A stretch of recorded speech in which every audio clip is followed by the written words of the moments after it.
اعوذ باللہ من الشیطان الرجیم بسم اللہ الرحمن الرحیم۔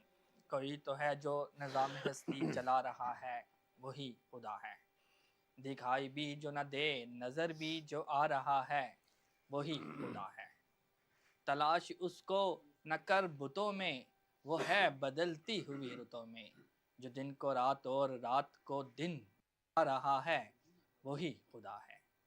کہ محمد سے وفا تو نے تو ہم تیرے ہیں، یہ جہاں چیز ہے کیا، لوح و قلم تیرے ہیں۔ تمام دیکھنے اور سننے والوں کو میری جانب سے السلام علیکم۔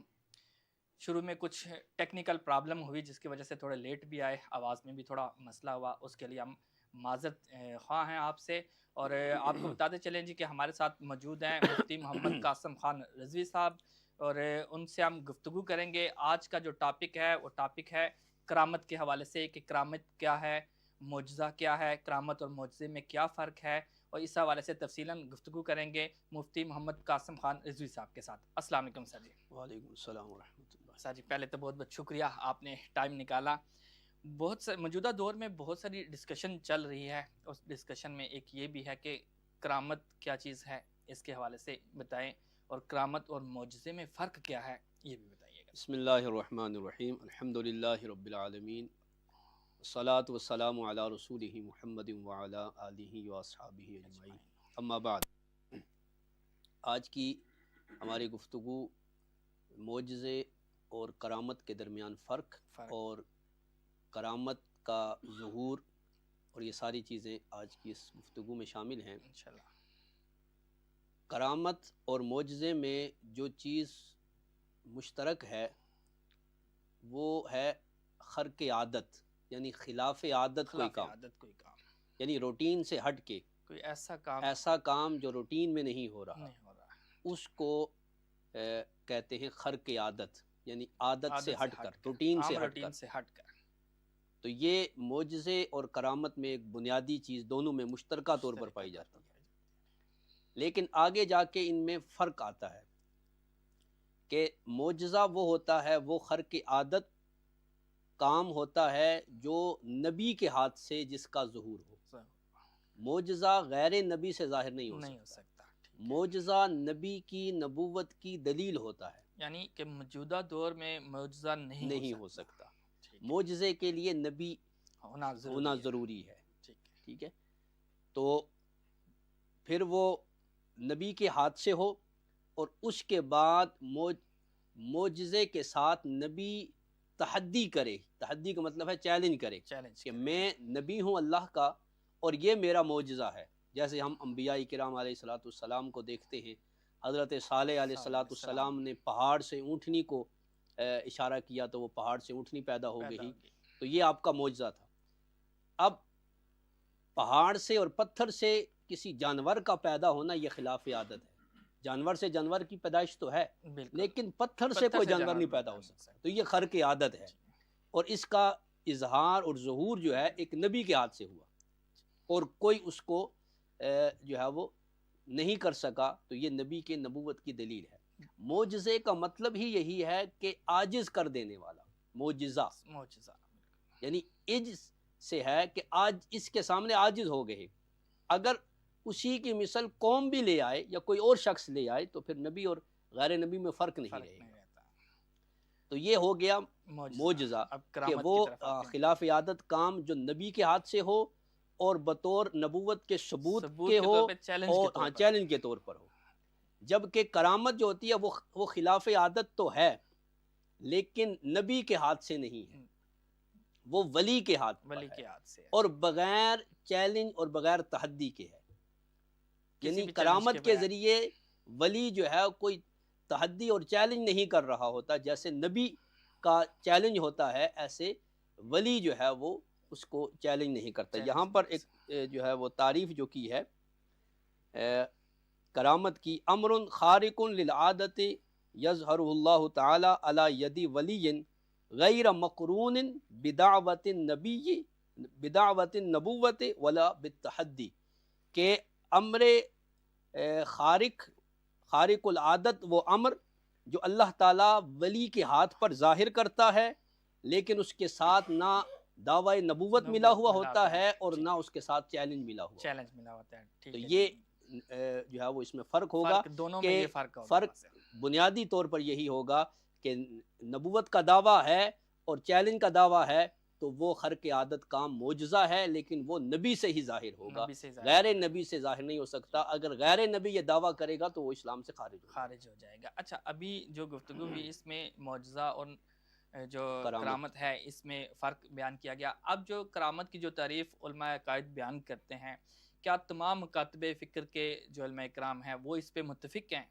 اگر متفق نہیں ہے تو اختلاف کیا ہے؟ اصل میں اس میں پہلی بات یہ یاد رہنی چاہیے کہ کرامت اولیاء جو ہے یہ عقیدے کا مسئلہ ہے. ٹھیک ہو گیا. عقیدہ اسلام، عقیدہ اہل سنت میں اس کو شمار کیا گیا ہے، اہل سنت کی کتب میں اس کو بیان کیا گیا ہے.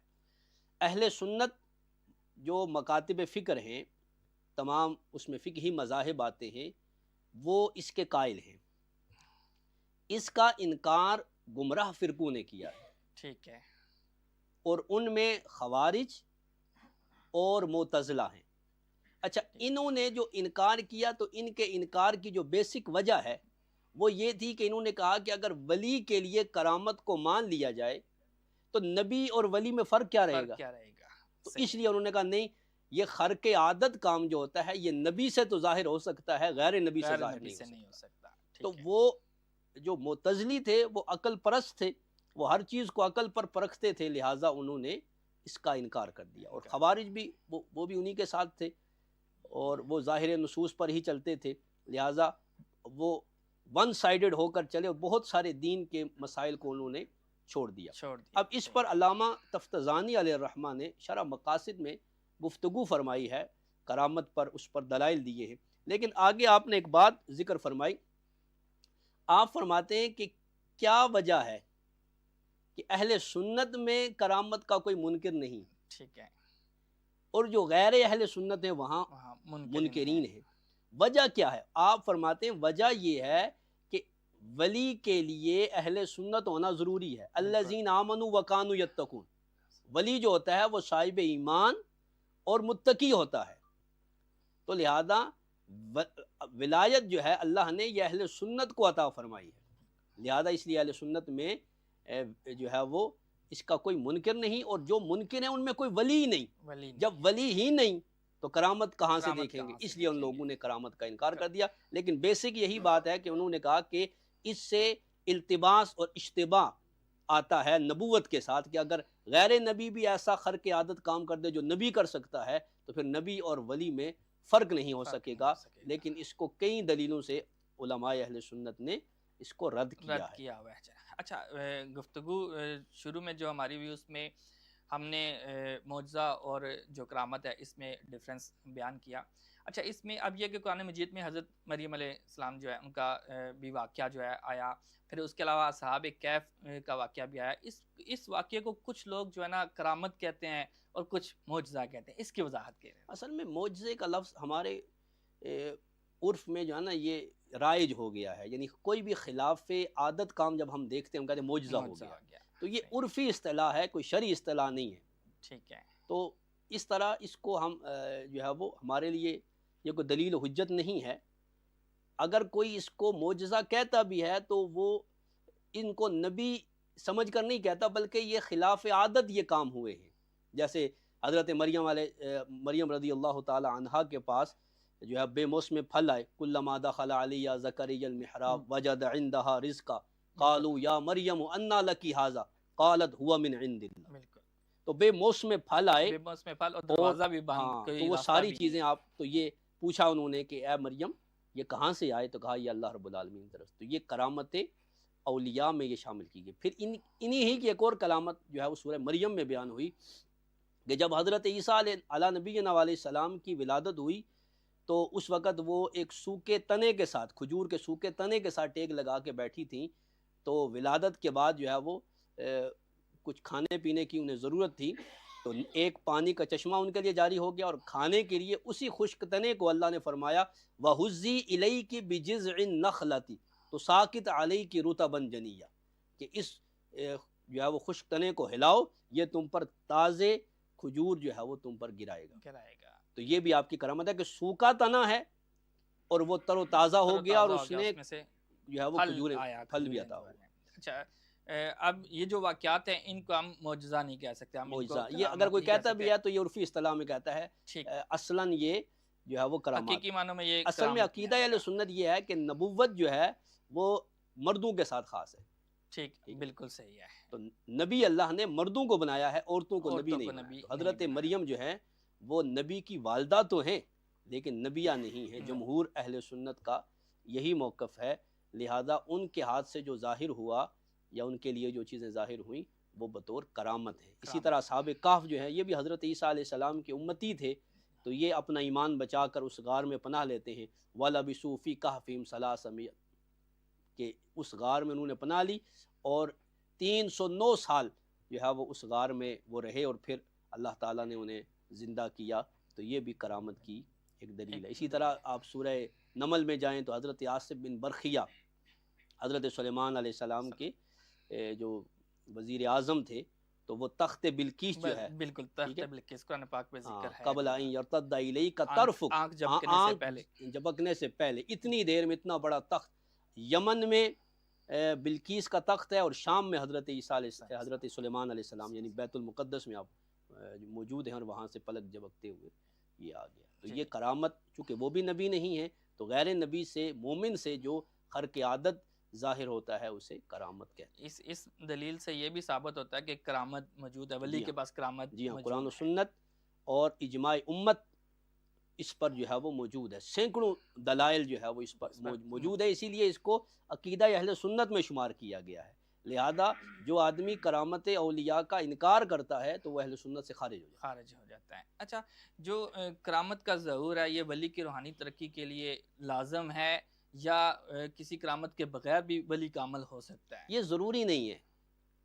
اس پر آپ, میں ناظرین سے بھی کہوں گا کہ اس پر آپ اگر مسئلہ کرامت پر اگر آپ ایک جامع تفصیلی گفتگو سننا چاہتے ہیں, پڑھنا چاہتے ہیں, تو امام یوسف نبہانی علیہ الرحمہ کی کتاب ہے جامع کرامات الاولیاء. اس کا اردو ترجمہ بھی موجود ہے, تو یہ 2 جلدوں میں ہے. تو اس کو پڑھیں اور اس میں آپ نے تفصیل کے ساتھ جو ہے وہ اس پر گفتگو کی ہے. اب اس میں آپ نے ایک جملہ ارشاد فرمایا کہ یہ ایک اعتراض ہوتا ہے کہ کیا وجہ ہے کہ صحابہ کرام سے اتنی کرامات نہیں آئی جتنے بعد کے تابعین اور غیر صحابہ سے آئی ہیں. بالکل یہ اعتراض ہے. یہ اعتراض ہے. تو اس کا جواب آپ نے یہ ارشاد فرمایا کہ دور صحابہ کرام میں اتنی کرامات کی ضرورت ہی نہیں تھی. کرامت کی ضرورت اس لیے پیش آتی ہے کہ بعض دفعہ ایمان کو کمزور کر دینے والی کوئی چیز جب بڑھتی ہے معاشرے میں, تو اب جو ہے وہ جو ولی ہوتا ہے وہ نبی کے معجزات و کمالات کا مظہر ہوتا ہے. جیسے نبی اللہ کے شان و کمالات کا مظہر ہوتا ہے, ایسے ولی جو ہوتا ہے وہ اپنے نبی کی شان اور عظمت کا مظہر ہوتا ہے. تو جب اس نبی کے ایمان لانے میں لوگوں کا جو ہے وہ ایمان کی کمزوری ظاہر ہوتی ہے, کوئی فتنے فساد اور بدعات ظاہر ہوتی ہیں, تب جو ہے وہ کرامات ظاہر ہوتی ہیں. تو دور صحابہ کرام جو تھا وہ ان چیزوں سے پاک تھا. بہت کم فتنے جو تھے موجود تھے, اس لیے صحابہ کرام سے کرامات آئی ہیں, لیکن اس تعداد میں نہیں آئی جو بعد کے لوگوں سے ظاہر ہوئی ہیں, جو بعد کے ولیوں سے ظاہر ہوئی. اچھا, کچھ تاریخ میں ملتا ہے کہ بعض کرامات ایسی ہیں جو عقل تسلیم نہیں کرتی. عقل کو مطلب کہ کچھ ایسی ہیں جو مطلب ہے کہ عام طور پہ اس کا ماننا جو ہے نا عام بندے کے لیے مشکل ہو جاتا ہے. تو ان کے بارے میں آپ کیا کہتے ہیں کہ اس کی کیا دلیل کیا ہونی چاہیے؟ اس سے کیسے, جیسے کہ حضرت غوث پاک سے منسوب ہے واقعہ کشتی کا, اور اس کے علاوہ ایک بچے کو زندہ کر دینے کا بھی منسوب ہے. تو اس حوالے سے کیا کہیں گے کہ اس کی تصدیق یا اس کی روایت کی کیا حقیقت ہے؟ دیکھیں, اس بارے میں خرق عادت جو ہم نے کہا ہے, تو خرق عادت کا مطلب یہی ہے کہ جو عقل میں نہ آئے. یعنی کرامت اور معجزہ وہی ہوتا ہے جو خلاف عادت. اگر وہ عقل میں آ گیا, عقل اس کو تسلیم کرنے لگی, تو پھر تو وہ اس میں اختلاف ہی نہیں, پھر وہ نہ وہ کرامت رہے گی اور نہ وہ معجزہ رہے گا. تو ہیں لہٰذا اب دیکھیں, حضرت عیسیٰ علیہ السلام نے مردوں کو زندہ کیا, یہ بھی تو خلاف عادت ہے, لیکن حضرت عیسیٰ علیہ السلام نے مردے زندہ فرمائے، اسی طرح کوڑیوں کو شفا بخشی، ٹھیک ہے. تو اسی طرح یہ تو معجزات میں معجزات میں بھی آتے ہیں. تو نبی ولی جو ہوتا ہے وہ نبی کے کمالات کا مظہر ہوتا ہے. اب یہی چیز جو ہے وہ ولی سے جب ظاہر ہوگی تو یہ ولی اس کی برابری نہیں کر رہا بلکہ اس نبی کی دین کی تائید کر رہا. سلام تمام انبیاء کرام کے سردار ہیں. غوث پاک رضی اللہ تعالیٰ عنہ کا ایک شعر ہے، قصیدہ جو ہے وہ غوثیہ میں فرماتے ہیں کل ولی لہو قدم و انی علی قدم نبی بدر الکمالی، کہ ہر ولی کسی نبی کے شان کا مظہر ہوتا ہے، لیکن میں شان مصطفیٰ صلی اللہ تعالیٰ علیہ وسلم کا مظہر ہوں. یعنی حضور علیہ السلام کے جو معجزات آپ سے ظاہر ہوئے، اب حضور کے دین کی حفاظت اور شان و عظمت کے لیے اب مجھ سے وہ کرامات ظاہر ہوں گی. اسی لیے غوث پاک رضی اللہ تعالیٰ عنہ سے سب سے زیادہ کرامات جو ہے وہ، حتیٰ کہ امام ابن کثیر اور دیگر لوگوں نے لکھا ہے کہ حد تواتر تک آپ سے کرامات ثابت ہیں. تو تواتر جو ہے وہ اس روایت کو کہتے ہیں کہ جس کے راویوں کو چیک نہیں کیا جاتا. تواتر تک جب بات پہنچ جائے، جیسے قرآن مجید تواتر ہے. اب کوئی ہم سے کہے جی قرآن مجید جو آپ تک پہنچا ہے تو کن کن راویوں سے پہنچا ہے؟ وہی تواتر سے پہنچا ہے. پوری امت کہہ رہی ہے کہ یہ قرآن مجید ہے. اسی طرح سرکار بغداد حضرت غوث پاک رضی اللہ تعالیٰ عنہ کی جو یہ کرامات ہیں، یہ حق ہیں، یہ علماء نے بیان کی ہیں، یہ کچھ بعید نہیں ہے. قرآن مجید میں حضرت عزیر کا یا کسی شخص کا وہ واقعہ ملتا ہے، 100 سال اللہ تعالیٰ انہیں مردہ بنا دیتا ہے، پھر ان کی جو سواری تھی وہ بھی مردہ، اس کی ہڈیاں بھی گل جاتی ہیں، پھر اللہ تعالیٰ انہیں نیند سے جگاتا ہے. ان کے جولی میں جو پھل ہے لم یتسنہ، وہ خراب نہیں ہوئے. 100 سال گزر گئے، اللہ نے انہیں پوشیدہ کر دیا. تو یہ ساری چیزیں جب معجزہ بن سکتی ہیں تو وہ کرامت بھی بن سکتے ہیں، سوائے اس معجزے کے جس معجزے کے ساتھ نبی نے چیلنج کیا وہ معجزہ جو ہے وہ کرامت نہیں بن سکتا، وہ ولی بطور کرامت ظاہر نہیں کر سکتا. جیسے ہمارے نبی علیہ السلام کا معجزہ جو ہے وہ جو ہے قرآن مجید ہے، اور جاگتی آنکھوں کے ساتھ اللہ رب العالمین کا دیدار کرنا ہے. تو یہ دو اگر کوئی دعویٰ کرے کہ میں قرآن کی مثال الیاذ باللہ لا سکتا ہوں یا آیت لا سکتا ہوں، تو وہ کرامت نہیں ہوگی، وہ کفر ہوگا، وہ اسلام سے خارج ہو جائے گا. یا کوئی کہے میں جاگتی آنکھوں سے میں نے اللہ کو دیکھا ہے، تو یہ بھی بات قابل قبول نہیں ہوگی، وہ کلمہ کفر ہوگا. اچھا، کچھ لوگ ہم نے دیکھے ہیں، سنے بھی ہیں کہ وہ شریعت کے مطابق ان کی زندگی نہیں ہوتی، وہ مسلمان نہیں ہوتے، لیکن وہ بھی کچھ ایسے کام کر کے دکھاتے ہیں جن کو لوگ کرامت سمجھتے ہیں، یا جن جیسے جادو ہو گیا، جیسا نظر کو بند کر دیا، کوئی اس طرح کے واقعات ہوتے ہیں جو غیر مسلم بھی کرتے ہیں، کرسچن بھی کرتے ہیں. تو اس کو ہم کس ضمن میں لیں گے؟ دیکھیں، کرامت میں، اور اسے کہتے ہیں استدراج، یعنی غیر مسلم کوئی اس طرح کی خلاف عادت کام کرے تو اسے استدراج کہتے ہیں. استدراج یہ قرآن مجید میں سورہ اعراف میں یہ لفظ موجود ہے، سنستدرجہم من حیث لا یعلمون، کہ انہیں یہ ڈیل دی جاتی ہے. تو یہ استدراج بھی خلاف عادت ہوتا ہے اور کرامت بھی خلاف عادت ہے. لیکن امام یوسف نبہانی فرماتے ہیں کہ جب ولی سے کرامت کا ظہور ہوتا ہے تو وہ خوف کے ساتھ ہوتا ہے. ولی اظہار کرامت کر کے خوف میں مبتلا ہو جاتا ہے کہ ہو سکتا ہے یہ کرامت نہ ہو، یہ استدراج ہو، یعنی اللہ رب العالمین مجھے ڈھیل دے رہا ہو. یعنی وہ اس حالت میں جب اس سے کرامت کا ظہور ہوتا ہے تو وہ خشیت الہی میں آ جاتا ہے، وہ خوف خدا کے دائرے میں داخل ہو جاتا ہے. لیکن استدراج جو ہوتا ہے وہ یہ جب خلاف عادت کام کرتے ہیں، جیسے ہواؤں میں اڑنا یا اس طرح کے، تو یہ خوشی ہو جاتے ہیں اور وہ سمجھتے ہیں کہ ہم جس عقیدے جس نظریے پر ہیں ہم ٹھیک ہیں.